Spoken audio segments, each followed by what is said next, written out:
É, Olá, eu me chamo Larice e nesse vídeo de hoje eu vou comentar algumas questões relacionadas à obra Orgulho e Preconceito, que é uma obra que foi escrita em 1813 pela escritora inglesa Jane Austen.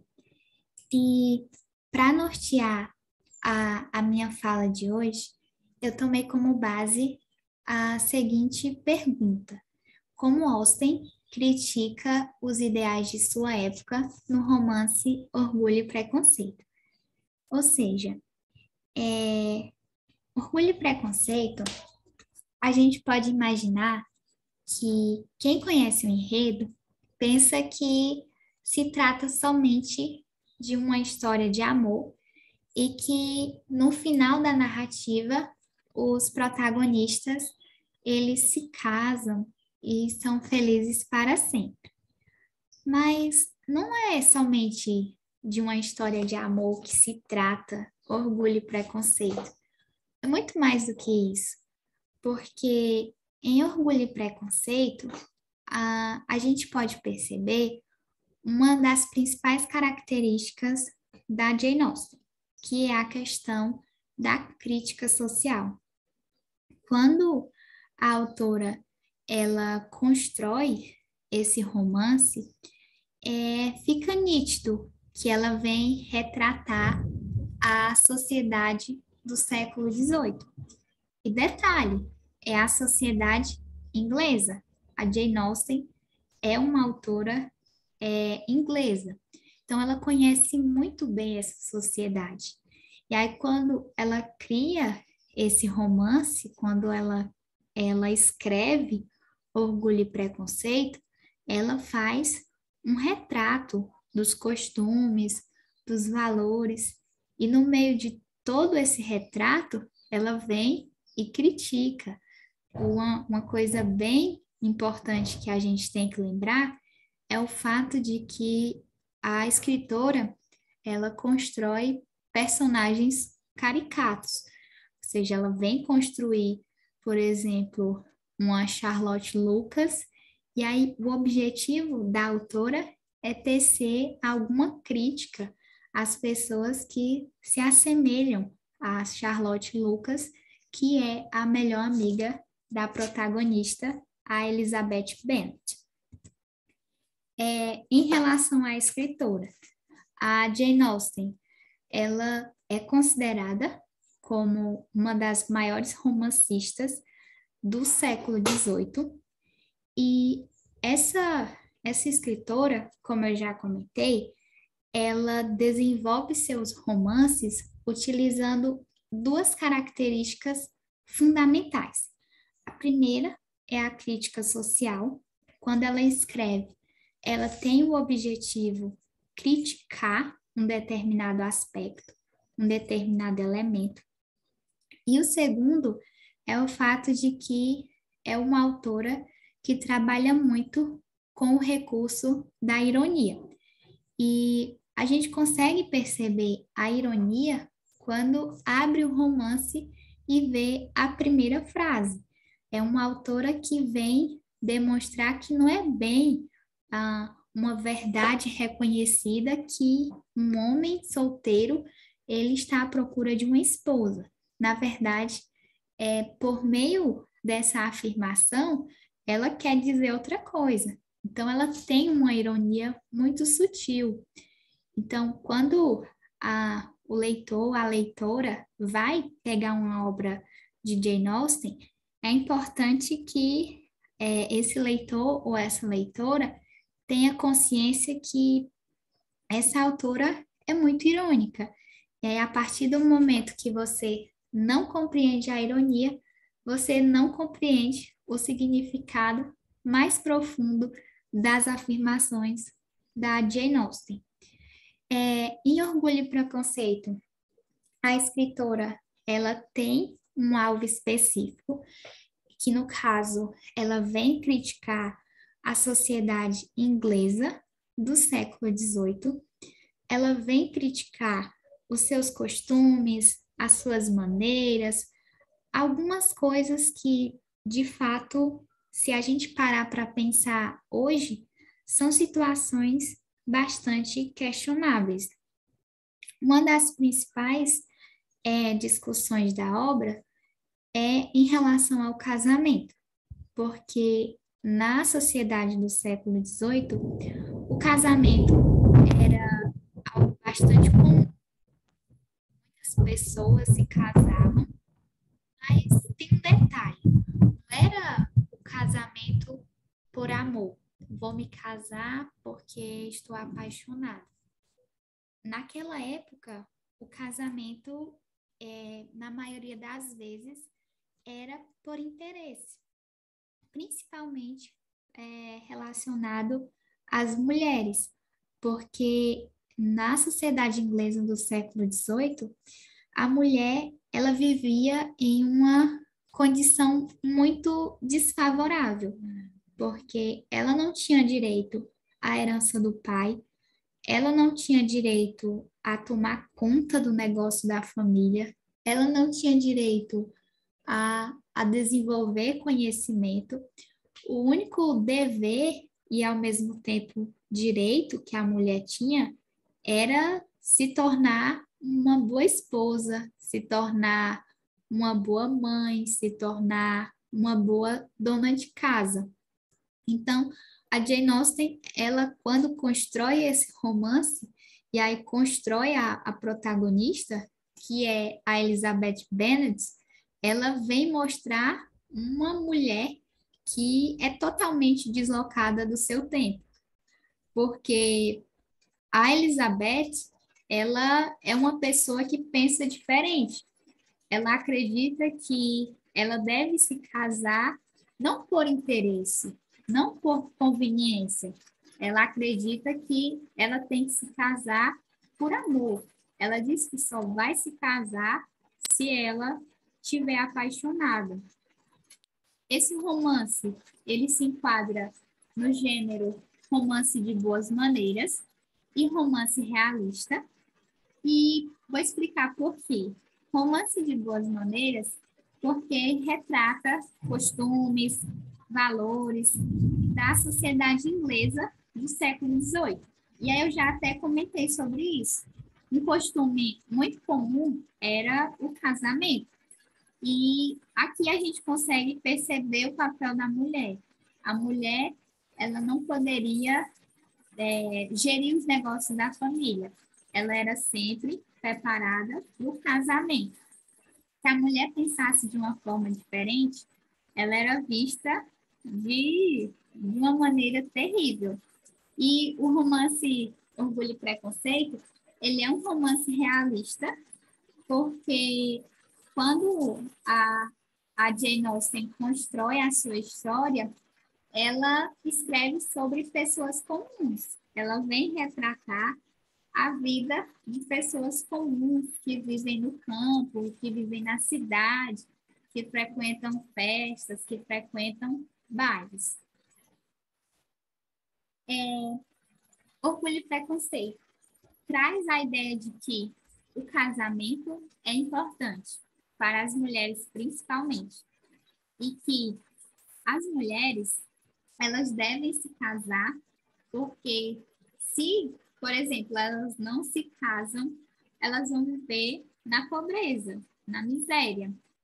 Então, como eu já até mencionei, quando a escritora ela constrói a Elizabeth Bennet, ela quebra totalmente a expectativa, porque essa personagem ela considera o casamento importante, ela não é contrária ao casamento, ela só acha que o casamento tem que ser realizado por amor e nunca por interesse.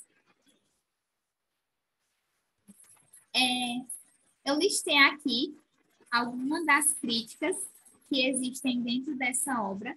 A primeira é a crítica à sociedade patriarcal, porque naquele tempo a mulher ela, ela era sempre submissa. Primeiro ao seu pai, e aí quando se casasse, ela seria submissa ao marido.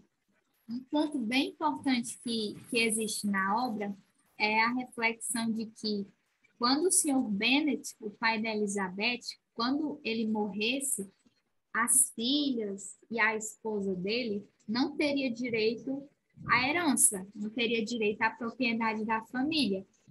E aqui a Elizabeth, ela, a Elizabeth e as irmãs dela, para não viver na pobreza, elas têm que arranjar um casamento favorável.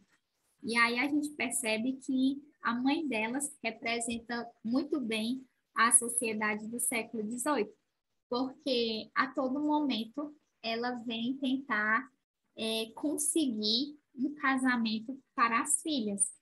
E o que é interessante é a lei do morgádio.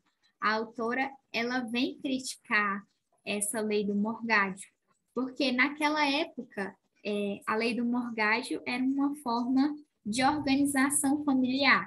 Se o senhor Bennet morrer, a herança dele iria para algum parente do sexo masculino que fosse mais próximo a ele. Então, a autora ela vem criticar a ideia de que a mulher ela é sempre vista como alguém inferior, alguém que não tem capacidade para desempenhar o papel que o homem desempenhava naquela época. Falta de direitos é uma outra crítica, pelo fato de que as personagens, né, dessa sociedade, o único objetivo que elas tinham de vida era se preparar para o casamento. Imagine uma sociedade que tem um manual. Você tem que seguir esse manual para você ser aceita, para você ser bem vista. E aí, como eu já até mencionei, a mãe dela representa muito bem essa sociedade inglesa, porque ela tem a noção de que o casamento é importante, de que o casamento é uma forma de sobrevivência. Falta de direitos também com relação ao conhecimento. O conhecimento ele era restrito aos homens, nunca às mulheres, e a questão da capacidade diferentes. Ou seja, apesar de serem pessoas de sexos diferentes, sempre se tinha essa noção de que a mulher era um ser inferior ao homem.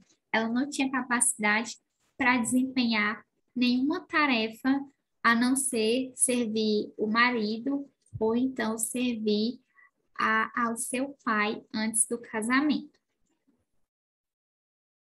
Eu falei que uma das características da autora é o fato de que ela é uma autora muito irônica, e aí a gente consegue perceber a ironia logo no começo do romance, nessa frase que é mundialmente conhecida, que se diz é uma verdade universalmente reconhecida que um homem solteiro, em posse de uma boa fortuna, deve estar à procura de uma boa esposa. Quando a Jane Austen ela escreve, eu imagino que ela pensou justamente no casamento, porque na citação a gente percebe que o homem está solteiro e ele está à procura de uma boa esposa. Então a gente percebe que uma das temáticas centrais dessa obra é o casamento. E nessa citação a gente consegue perceber também uma crítica, porque naquela sociedade, as pessoas que seriam menos beneficiadas seriam as mulheres. Então, na história, a gente tem a Elizabeth Bennet, e aí tem também as suas irmãs, e todas elas têm um ponto em comum. Elas são da classe média, não têm muitos recursos. Então, se a Elizabeth e se as suas irmãs não se casassem, elas iriam viver na pobreza. Então, casamento é igual a uma forma de sobrevivência. E então, por meio dessa citação, a gente consegue perceber uma ironia muito sutil, porque não é o homem que está à procura de uma boa esposa. Naquela sociedade era o contrário. As mulheres, elas tinham que estar atentas, porque elas precisavam encontrar um homem com recursos para conseguir sobreviver. Então, vocês percebem que a mulher, na sociedade inglesa, a Jane Austen mostra que ela era como se fosse uma mercadoria. Primeiro, ela pertence ali à sua família, sempre submissa ao pai, e depois ela vai ser uma mercadoria que é destinada ao casamento. E a história, ela tem personagens caricatos. Como assim? A escritora, quando ela constrói todos os personagens, ela tem um objetivo. E aí o seu objetivo é fazer uma crítica, é alertar o leitor sobre algum aspecto. Quando a gente tem a Elizabeth Bennet, uma das coisas que a gente consegue perceber é o fato de que a Elizabeth é alguém independente, é alguém que é deslocada do seu tempo. Naquela época, a mulher basicamente nascia com seu futuro decidido. Tem que se casar, o importante é se casar, não importa se é por amor, tem que se casar. E aí a Elizabeth, ela decide se casar por amor. E aí, em comparação, existem outros personagens que não têm essa visão. E aí, uma dessas personagens é a sua melhor amiga, a Charlotte Lucas. Porque na história até fala que ela já tem 27 anos, já se considera uma pessoa velha. E aí, quando recebe a proposta de casamento do Sr. Collins, ela não vê saída e vê que, apesar de não amar o Sr. Collins, ele é o pretendente perfeito, porque ele vai garantir a sobrevivência dela, vai garantir um lar para ela. Então, a Jane Austen, ela viveu muito antes da abordagem do movimento feminista, mas a gente consegue perceber uma coisa: as suas obras, elas são importantes porque elas refletem sobre o lugar social das mulheres. Naquele período, principalmente, a mulher era sempre vista como alguém sem capacidade, como alguém inferior, como alguém que não poderia pensar além de ser uma dona de casa, de ser uma mãe. Então, quando ela constrói a Elizabeth Bennet, ela vem mostrar uma personagem independente, alguém que é protagonista da sua própria história. E uma última noção que eu queria mostrar para vocês é relacionada ao casamento, porque na obra existem duas concepções de casamento. Existe a visão tradicional, também chamada de aristocrática, e existe a visão moderna ou burguesa. E nessa obra, a personagem que representa a visão tradicional é a Charlotte Lucas, porque quando ela se casa, ela não se casa por amor. Ela traz a noção de que o casamento naquela época, muitas vezes, ele é realizado por interesse, é uma negociação entre as famílias. E a segunda visão é em relação à visão moderna ou burguesa, que é representada pela Elizabeth Bennet, porque ela mostra que ela é uma personagem que vai se casar por amor. Ela escolhe o casamento como um meio onde ela vai ser feliz e não como um meio em que ela pensa unicamente na sobrevivência dela. E foi isso. Eu espero que vocês tenham pegado um pouco sobre as críticas sociais que existem na obra Orgulho e Preconceito.